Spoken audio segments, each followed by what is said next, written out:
Good afternoon, MPC. Kasama na natin si Chief Presidential Legal Counsel and Presidential Spokesperson Salvador Panelo. Good afternoon, sir. Good afternoon, MPC. I'd like to make a major announcement on the issue concerning the water concessionaires of Metro Manila. The water concessionaires of Metro Manila, namely Maynilad and Manila Water, were extensively discussed last night at the cabinet meeting. And the new water contracts to supplant the constitutionally flawed water concessionaires agreements that violated every prohibited act under the anti-graft law prepared by the Office of the Secretary, or rather of the Solicitor General, as well as in collaboration with the Secretary of Justice Department, and consistent with the principle of the President, the underlying principle under which his governance is based, which is serving and protecting the interests of the people. And if you notice, all his acts were undertaken and are being undertaken toward this end. And last night, the President stressed that water is a natural resource and therefore cannot be used merely as a commercial commodity and exploited to rake in billions of pesos in profits at the expense of the consumers, the Filipino people. And as President, he cannot, will not, and can never keep a blind eye to this colossal rip-off. Hence, the Chief Executive is giving the water concessionaires the option of accepting the new contracts minus the onerous provisions without any guarantee of not being criminally prosecuted together with those who conspired to craft the very onerous contracts, which are, as we have many times said, and as the President described it, void ab initio, or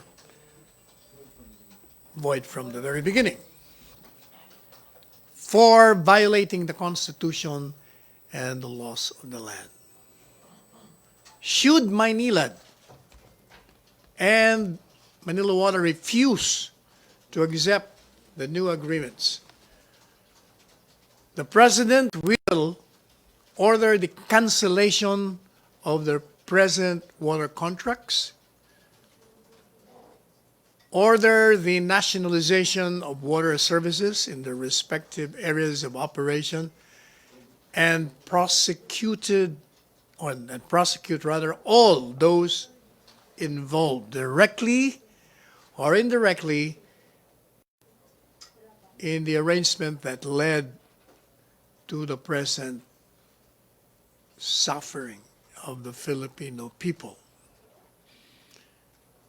The Filipino people have lost enormously with the unabated collections by these concessionaires, despite their dismal performance in supplying and delivering, distributing water. And as the President previously uttered in righteous indignation and outrage to them, and I quote him, "If you will not give justice to the Filipino people, I will get it for them." End of quote. There is a time for reckoning, and that time has come. End of statement. Question, Joseph? So would you be able to share with us the copies of the contracts? Since you said it's been prepared by the DOJ and the OSC already. It will be shared to you when the time comes. But can you share with us the salient points Well- of the contracts? All the onerous provisions are removed. Those are So ito yung non-payment of corporate lahat tax. na tapos onerous yung- provisions. Okay. And may deadline ba sila when they should accept or refuse? Walang na pag-usapan kahapon, but siguro as soon as they receive the contract. Has the contracts been sent to Manila? Not yet, and Manila? not yet. It was discussed extensively yesterday and was explained in detail. So Similar contracts, sir, no? Similar contracts lang yan. I mean, definitely, area lang yung iba na ang difference, no? kontrata. Area lang yung difference. Huh? Area of service lang yung difference, no? What do you mean? Yung, kumbaga, yung area of The terms will be responsibility very, very different from the from the existing. previous one. Okay, yun naman, sir. Francis and then Henry.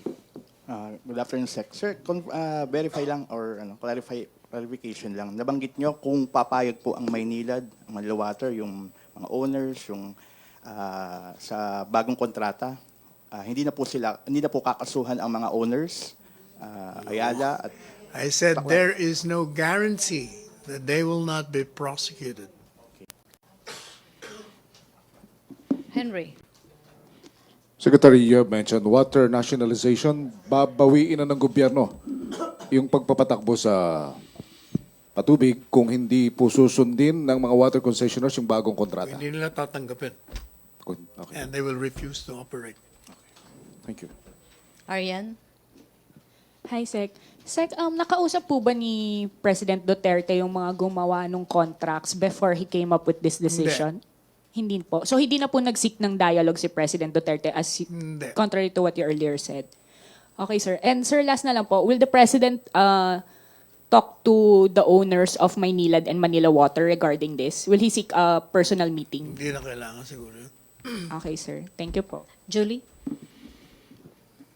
Sir, about the nationalization of water concessions, paano mangyari yon? Like what he said earlier na military will take over? Or back to MWSS? Paano mangyari yun? We'll come to that when it comes to fruition. So it wasn't discussed yesterday in the cabinet meeting? May follow-up question? Still on water? Other issue? No more? Tina. Microphone, please. Ariane. Sir, dun Yeah. sa request sa request of special session ni Presidente, ano bang nun, rational just for additional funds for the repatriation of OFW? Among other things. So also so that members of Congress can talk about it. But sir, don't we have enough funds since it's just the start of the budget year? Meron naman tayong funds sa ating mga OFW. But for hindi, this baka rescue kulangin bills. yun. You were talking here of expatriation of roughly how many millions? Marami ito. So how much is the estimate of this Hindi ko alam. administration? But that's what the President is asking them to meet in a special session. Sir, the President has discretion over his social funds, tapping of PAGCOR and PCSO. Whatever the President wants that or suggesting that Congress meet in a special session. This is a very major problem that confront our countrymen in the Middle East. Sir, since this is really a big problem, sir, did the President discuss the provisions of the EDCA, Enhanced Defense No. Cooperation Agreement, whether the government will be allowing U.S. troops to pass by agreed locations in the Philippines for deployment to Middle East if No, needed? that wasn't discussed, but he has instructions with the Secretary of Foreign Affairs. I do not know exactly the instructions. At this But point, the Secretary of Foreign Affairs excused himself so that he could start working on the instructions. there's no point, sir, at this time to discuss the provisions of the EDCA, whether we'll allow it. If there are discussions, then it will be done. Okay, thank you. Rose and then Alvin. Sir, follow-up lang. Sir, napag-usapan ba yung posibilidad na magpadala ng Filipino troops in case na mag-escalate yung tension as per Mutual Defense Treaty or Visiting Forces Agreement or EDCA? I wasn't present during the meeting called by the President the other day. They could have discussed it, hindi ko alam. So kagabi pa hindi napag-usapan? That was not mentioned. Thank you. Okay, Alvin. Ano po, Secretary? Secretary, meron tayong umiiral na Mutual Defense Treaty sa Amerika. If worse comes to worse po, ano mga senaryo yung obligado tayong tumulong sa US at magpadala ng pwersa ng ating militar? Depende kung the provisions of the agreement will be observed, then necessarily it will be operational. Follow-up lang, Sec. Yung mga senaryo na na pwede tayong manatiling neutral kapag nagkaroon ng confrontation yung US, saka ang Iran and No, Iraq. teka muna. Hindi tayo magiging neutral. The President was very specific in saying last night that if the Filipinos are harmed, he will side with the Americans. That is precisely why he specifically instructed Secretary Mamao to go to Iran and Iraq and deliver a special message to the Iraqi and Iranian government of his urgent desire and wish that no Filipinos be harmed in the course of the conflict. Thank you po, Secretary. Salamat po. If they will harm the Filipinos, then the President will not sit down idly and watch. Ay, sir, kung nasaktan yung mga Pilipino dahil sa US airstrike, paano po yung ganun? Ay, iba naman yun. Kung aksidente, ang sinasabi ni Presidente, huwag niyo idama yung mga Pilipino dyan sa away niya sa Amerika. So iba Kasi, pa, di ba, we're supposed to be allies of the Americans. And yung enemies might also attack not only the Americans, but the allies of the Americans. pero pag nasaktan po yung Pilipino sa US airstrike, iba na naman yung magiging posisyon niya doon? Tingnan natin. Let's see. We cannot preempt what the President is going to say Jillian. or react. Sa water? Follow-up muna. Tina and then, I'm sorry, Raymond. Nabanggit niyo, if Filipinos are harmed, the Philippines will side with US. Yes. Curious lang. Why? O bakit naman hindi? Kung papatayin mo mga Pilipino, gusto mo sabihin, hindi tayo iimik. Ang kalaban nila, Amerikano. Kaya nila gagawin yon dahil kakampi tayo ng Amerikano. What if US forces ang makapatay sa Pilipinas doon? Sinagot ko na yan. Tinanong na yan, sinagot ko na. Thank you, sir. Okay, Tina, follow-up. Sir, is there now a shift of foreign policy? Hindi naman. Ang sinasabi lang ni Presidente, huwag niyong idamay ang aking mga kababayan dyan. And most likely naman, palagay ko naman hindi nila idamay. Sir, hindi ba Kwentas claras lang para Sir, hindi ba kino-consider ni Presidente na act of aggression yung pag-assassinate ng US kay General Soleimani? I will not make any stand on that. That's a fight between Americans and Iranians. Ang foremost in his mind is the safety of our kababayans there. Yun lang ang kanyang concern. Okay. Follow up, Joseph. Sir, when the President said that the Philippines will side with the United States, what does it mean operationally? I don't know. Basta yan ang sinabi niya. I'm just quoting him. His exact words. May follow-up question pa doon sa Julie. Sir, sorry, just for context, how did the President say yung kung may masaktan na Pinoy, kakampi siya sa Hindi Amerikano? ko Ano yung, masaktan kung sasaktan nila. yeah, ano po yung Kumbaga, context ng intentional conversation? yung gagawin mo. Yes, ano po yung context ng conversation? How did he mention it? Ay, kasama Ano yung discussion eh. Kasama sa discussion. He was talking before, paano During the cabinet meeting yun, yeah.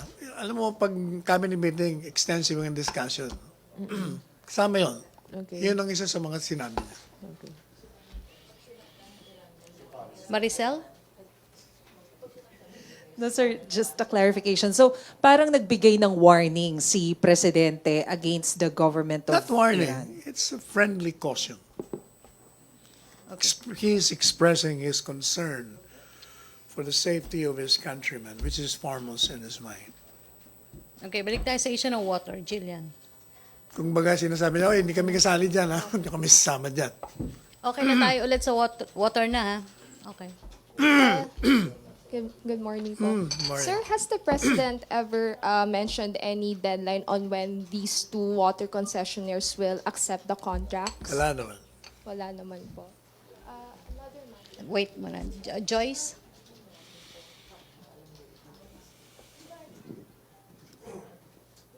Sir, just to be very clear, the President is talking Hindi pa about pala the clear, present O, sige, contract, gawin nating sir. very. The present Clear pero contracts. hindi very. Okay. The present contract, sir, no? Hindi Yes. ito yung contract na extended. So Meron he's po ba referring ibang to, kontrata? di ba sir, meron kasing extended contract, di ba? Hindi, ganun din yan. Yung extension din, the same contract yun. In-extend lang yung, Okay. yung period. Alright. And then sir, sa cabinet meeting, napag-usapan din po ba yung review of other concession agreements with the government? Iba ba? Okay. Sir, kasama ba sa nare-review ng Palace or ng government yung concession agreement ng LRTA and regarding the Hindi beef ba cards? sinabi na natin na lahat ng kontrata na may onerous provisions? Yun sir, kasama po ba yun? Yung Lahat sa yun, beef- lahat yun. Kasama sir yung sa beef cards? Lahat yun pag-aaralan at riripasuin ng Presidente. Eh, Hindi matatapos ang termino niya na hindi niya tutuklasin ang mga onerous provisions in any existing contract involving the government.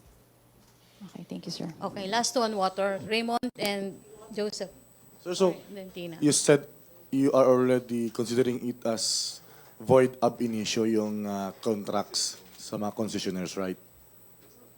So meaning, any other player or concessionaire interested to join, to bid with the concession contract is or are welcome. Aside from Siyempre, kung Maynila. hindi nila tinanggap di ba? Kung ni-refuse nila yung kontrata, ayaw nila, o edi may bago kang players. Regardless whether they will accept the new... Hindi regardless, Raymond, ikaw naman. Meron nga bagong kontrata, so pinapatanggap o, tanggapin niya yan. Kung tanggapin nila, di wala nang problema. Pero what if merong other interested party? May kontrata na nga, ano ka ba? Kung may kontrata na, di sila pa rin yun. Sila pa rin. Kaya nga may bagong kontrata eh. Kasi... Kaya nga sinabi, Opo. kasi late ka kanina. Di ba Hindi, sabi yung ko, sa if they will, teka muna, ang sinabi ko kanina, yan ang bagong kontrata, pero walang guarantee na hindi kayo po-prosecute kasi may crime na committed. I'm taking from the strict definition of void ab initio. So meaning, walang kontratang pinag-usapan. So we are starting from scratch. So other players could be welcome to Hindi. join. Yung kontratang existing, as far as we're concerned, wala yon, ayaw namin yon, So, wala wala. yon. Illegal yun eh. O eto yung bago, bibigyan namin kayo. Tanggapin niyo yan. Kung hindi niyo tanggapin, ito ang gagawin namin. Okay. So sa dalawa lang muna. Okay, last two sa water, Joseph and then Tina. So when you said nationalization, no? If they refuse nationalize tayo ng water services, that's government, right? No new players. Ano na? No new players. O, nationalize eh. So, Pag na-nationalize, di gobyerno may hawak. Correct. So at least klaro tayo dun kasi may mga chismis, sir, di ba na, you know? Chismis lang yan. Alright. Okay, sir. Yung pong validity ng contracts na ibinibigay ni Presidente dun sa yung bagong contracts, valid for how many years po ito? Walang napag-usapan. Okay. Last on water, Tina. So, sir, hindi ba yan arbitrary ang government action? Can the government just void any other contract and the action of the executive branch? Eh, kung void ab initio ba? Pero sir, it's the illegal. executive branch who decided on its own that O, it hindi is void magdemanda ab sila initio. kung gusto nila. So this is some sort of also, kasi may rationalization, is this government takeover? Wala pang Taking takeover. over. Wala There's pang a plan takeover. kasi rationalization. Wala pang takeover. Pero pagdating sa nationalization, yun ang may takeover. Pero that's still constitutional kasi hindi ba, the government can take over public facilities in case of national emergency. Kung merong bagay na makakasira sa interest ng sambayan ng Pilipino, pwedeng mag-take over ang gobyerno. So may national emergency na emerging because of this. Aba, ano man tawag mo yan? When you're being ripped off, you don't call that? That's against the interest of the entire Filipino people for many years. And not one single administration Rose. Ay, sir. did any initiative to correct such colossal error. Ay, sir. So, sa ngayon, sir, walang nag-exist na contract. Kasi sabi niyo void ab initio. void Paano nga. yung consumers? Paano kami ibibil nung dalawang water concessionaires? Paano kami magbabayad? Pwede ba kami hindi magbayad dahil wala naman nag-exist na contract ngayon? Sa ngayon, lahat yan, ganun pa rin hanggat hindi nababago. So habang wala pa yung bagong kontrata, hindi yun ang gagawin nyo. So hanggang kailan po maghihintay ang Ay, di consumers? antay natin yung pagbigay ng kontratang bago at pagtanggap nila o pag-refuse nila. Mga hanggang kailan po yun? Ay, hindi natin alam. Immediately yun, siyempre. Hindi alam naman patagalin pa natin yan. Julie, water? Sir, just a follow-up from Rose's question. Di ba, kung void ab initio, edi walang kontrata. Pero status quo muna tayo in terms of yung billing sa mga water consumers, correct? Ganun po ba yun? Pero kasi di ba, kung void ab initio, dapat walang sisingilin sa amin. Paano pag may mga consumer na will use that argument na void ab initio? They cannot use that. Because, why not, sir? Iko-question nila na, wala palang kontrata in the first place since 1997. Dapat hindi kami siningil since 1997. Yun ang mga argumento ng mga pilosopo. Okay. Bakit? Pero yung Why katotohanan, not, sir? you have to pay. Kung hindi ka magbayad, puputulan ka nila. Kasi sila Pero sila pa ang in control eh. Hindi pa tayo eh. Pero sir, paanong, kasi kung, Ang sinasabi natin, as far as we are concerned, the government, yan ay void sa amin yan. Okay. Kaya hindi kami papayag yan. So tanggapin nyo na yung bagong kontrata, otherwise we will take over. Ganun lang kasi. wait sir, are you, you're saying, so tama ba intindi ko sir, void ab initio yung contract between the government and Manila Water and Maynilad, but the contract between Manila Water and the consumer is not, correct? Kulit. Ganun po ba ibig niyo sabihin? Basta, yun ang ulitin ko sinabi ko. As far as we're concerned, yung kontratang yan illegal. So precisely, we're giving you a new contract. Tanggapin nyo, pero walang guarantee na hindi namin kayo didemanda. Pag hindi nyo tinanggap, ayaw nyo mag-operate, then we will take over. Okay. Speaking of the contract, sir, in-offer pa rin po siya sa Manila Water ay Maynilad. even if nagkaroon ng issue about the onerous provisions, gusto sila kaso Kaya nga walang guarantee na hindi sila ididimanda. Yes, Ano ba sir. kayo? The point being, sir, ibig ano sabihin pang po ba, point? sir, ay satisfied pa rin ba si President Duterte sa services in general na Manila Water ay Maynilad? Kaya dun sa dalawa lang pa rin. Kaya nga papalitan yung kontrata. Paano maging satisfied? Ano ba yan? Hindi kasi, sir, kung hindi siya satisfied, he could have opened it up to other players. Di ba? Kung may bagong kontrata, di susundin mo yung bagong kontrata, you're forced to good na gawin mo yung dapat mong gawin. Otherwise, mawawala ka. Di ba? Okay. So in other words, the President is giving these two water firms a second chance to prove themselves? Ang pantawag mo dun. Okay, sir. Thank you. Okay. MPC, other issue. No more? Joseph. Budget message po yung may copy tayo ng budget message. Meron ba tayo? Wow. Bigyan na lang. Within an hour, sir? Within the hour. Within the hour. Sabi mo yan, sir. So we start 1:01. You committed Within the 1:01. hour. We will expect it at 2:01. Sir, yung sa repatriation lang, any other new instructions? Nakalipad na po ba si Secretary Mamao? Basta, supposedly ngayon sila lilipad eh. Oh, yeah? Oo, sabi ni President, bukas, lumipad na kayo. Si Secretary Simatu and si Secretary Mamao, no? Yung dalawa po. Today. Mahiwalay sila eh. Iba naman yung assignment ng isa. Pero dapat lumipad na today. To talk to the Iranian government. Si, and the- si Secretary Mamao, more on particularly Iraq and Iran. Yung may special message siya, maglalayason siya doon. Ito naman si Mato, dahil sanay siya doon, he will lay the groundwork for the repatriation. Yung logistics, sir, I mean. Sir, you said special message of the President to Yun the... na nga, yung special concern. Ayun, Yan na. yung legal Huwag side niyong bit. saktan yung aking mga kababayan dyan. Copy, sir. Thank you. Okay, no more question? MPC? Okay, thank you, Secretary Panelo. Thank you, MPC. Thank Back to you. Miss Studio sa People's Television Network.